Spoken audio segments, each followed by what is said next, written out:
चलिए, तो इसमें हम करने वाले हैं पत्र लेखन का फॉर्मेट। पत्र लेखन का फॉर्मेट करना याद नहीं होता बट इजी है। क्या है? पत्र में सबसे पहले परीक्षा भवन, शहर और केंद्र, ये किसका पता होता है?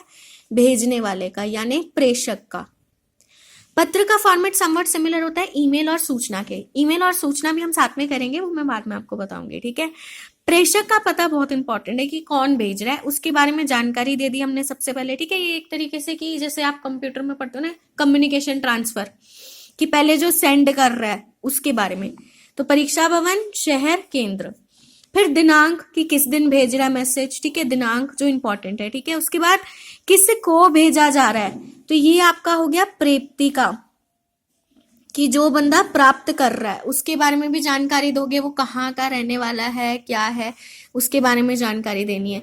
सबसे पहले क्या आ गया? जो भेज रहा है फॉर्मेट, ठीक है, जो भेज रहा है पत्र, जो लिख रहा है उस पत्र को, उसका पता, उसका शहर, उसका केंद्र, ठीक है। फिर दिनांक, किस दिन लिख रहा है, ठीक है, क्योंकि पत्र उसके हिसाब से जाता है, पत्र लेट भी पहुंचता है कई बार, ठीक है। संस्था चालक, केंद्र, शहर, प्रेप्ति का, ठीक है। पत्र लेट पहुंचता है इसलिए पहले के जमाने में ना लोग दिनांक लिख दिया करते थे। फिर आपका आता है विषय, कि किस विषय पे आप लिखना चाह रहे हैं। आप जिस बंदे को, प्रेप्ति को भेज रहे हैं, उसको आप किस विषय पर पत्र लिखना चाहते हैं, ठीक है। तो उसके बाद आता है विषय। फिर आप उसे संबोधन भी करेंगे, नमस्ते, जैसे हम करते हैं ना, नमस्ते, सत श्री अकाल, उसकी जगह आप पत्र लिखते हुए क्या करते हैं? महोदय, महोदया, राइट।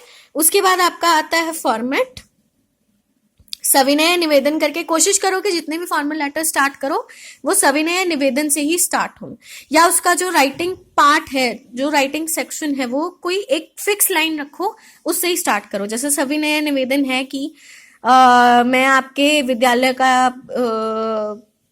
हेड बॉय हूं, ठीक है, इस तरीके से, ठीक है। और उसके बाद एंड में आप उसे खत्म करने के लिए धन्यवाद सहित, कि आपको थैंक यू, आपने इस पत्र को पढ़ा और प्राप्त किया, या मेरी इस आशा को या मेरे इस निवेदन को स्वीकार करने के लिए आपका धन्यवाद। तो धन्यवाद करते हुए बस नीचे नाम लिख देंगे, और बहुत से बहुत आप चाहो तो नीचे अपना पोस्ट या डेजिग्नेशन लिख सकते हैं। पोस्ट या डेजिग्नेशन मतलब हेड है, चीफ है, या कौन है, राइट।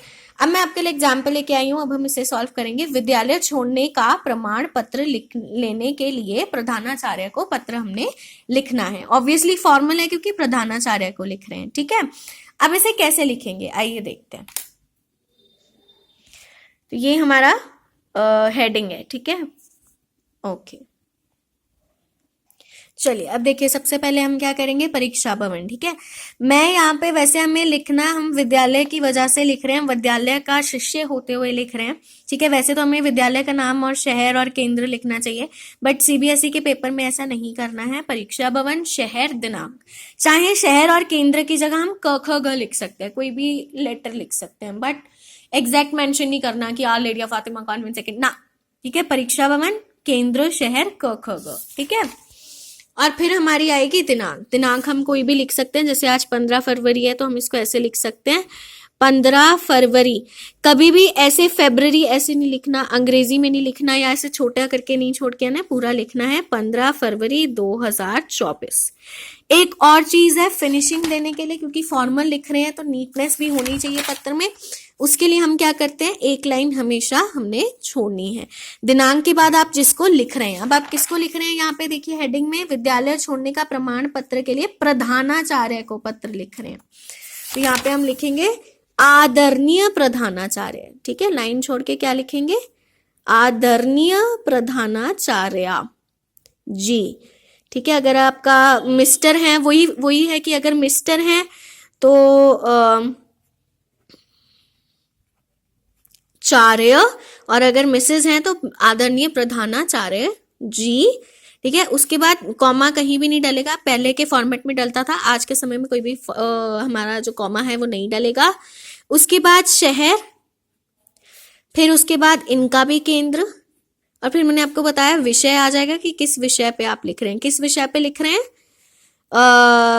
स्कूल छोड़ने हेतु, बस आप इतना लिख सकते हैं कि स्कूल छोड़ने हेतु आप लेटर जो है लिख रहे हैं, दैट्स इट, ठीक है। स्कूल छोड़ने हेतु, ठीक है जी। और उसके बाद हमारे पास आ जाता है महोदय या महोदया। बेटर है कि दोनों ही हैश डाल के मेंशन कर दिए जाएं, क्योंकि कोई भी हो सकता है, मेल भी हो सकता है, फीमेल भी हो सकता है, बट हमने ऊपर फीमेल लिए इसलिए हम इसको ही डेफिनेटली लिखते हैं। देखिए एक एक लाइन छोड़ के गैप देते हुए हमने फिनिशिंग में जो फॉर्मेट है उसे राइट अप देना है, राइट। ओके, अब आ जाता है हमारा मेन कंटेंट, यहां से स्टार्ट होगा। एक लाइन फिक्स करनी होती है हमने, ठीक है। फॉर्मेट लिखने के बाद दूसरी चीज जो इंपॉर्टेंट होती है वो है कि फॉर्मेट आपने कैसा लिखा है, कंटेंट कैसा लिखा है, ठीक है। उसको फॉर्मली लिखना है, कम से कम लिखना है, बट उसको इलेबोरेट भी करना है। तो महोदय महोदया तक मैंने आपको बता दिया कि अगर मेल है तो महोदय और फीमेल है तो महोदया। अब एक दो लाइन स्टार्टिंग और एंड की हमें पत्र में फिक्स जरूर करनी चाहिए, उससे क्या है हम करेक्ट लिखते हैं। अब देखिए हमने किस विषय पे लिखना था, विद्यालय छोड़ने का प्रमाण पत्र लेने के लिए हमें प्रधानाचार्य जी को पत्र लिखना था, तो उसके लिए हम निवेदन करेंगे, निवेदन ही कर सकते हैं, इसलिए हमने सविनय निवेदन से स्टार्ट किया। अब देखिए क्या लिख सकते हैं इस कंटेंट पे, एक लाइन फिर छोड़ेंगे फिनिशिंग देने के लिए। सविनय निवेदन यह है कि मैं आपके विद्यालय का छात्र एवं शुभचिंतक हूँ। दरअसल बात कुछ ऐसी है कि मेरे परिवार में किसी अपने का देहांत हो चुका है, जिससे हम बहुत करीब से जुड़े हुए थे, और इसी मुश्किल घड़ी के कारण मैं अपनी कक्षा में दोबारा नहीं जुड़ सकूंगा, क्योंकि मेरे पिताजी ने दूसरे शहर का वासी बनने का निर्णय कर लिया है, निश्चय कर लिया है। इसलिए आशा है कि आप मेरी दुविधा को समझते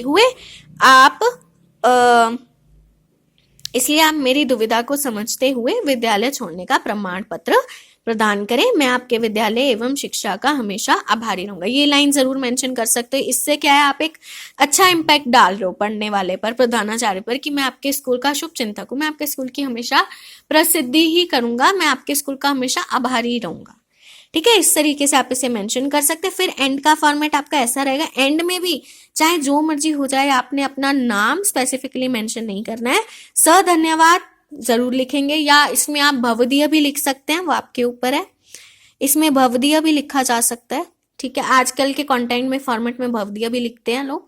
फिर आपका आज्ञाकारी, ठीक है, आपका आज्ञाकारी डैश डैश डैश, नाम कभी मेंशन नहीं करना है, क ख ग लिख सकते हैं, और कक्षा भी आपको कभी मेंशन नहीं करनी है, क ख ग लिख सकते हैं, ठीक है, या अब कुछ भी आप ऐसा लिख सकते हैं, पर आपको स्पेसिफिक कोई नेम मेंशन नहीं करना है। तो ये आपका हो गया पत्र का फॉर्मेट।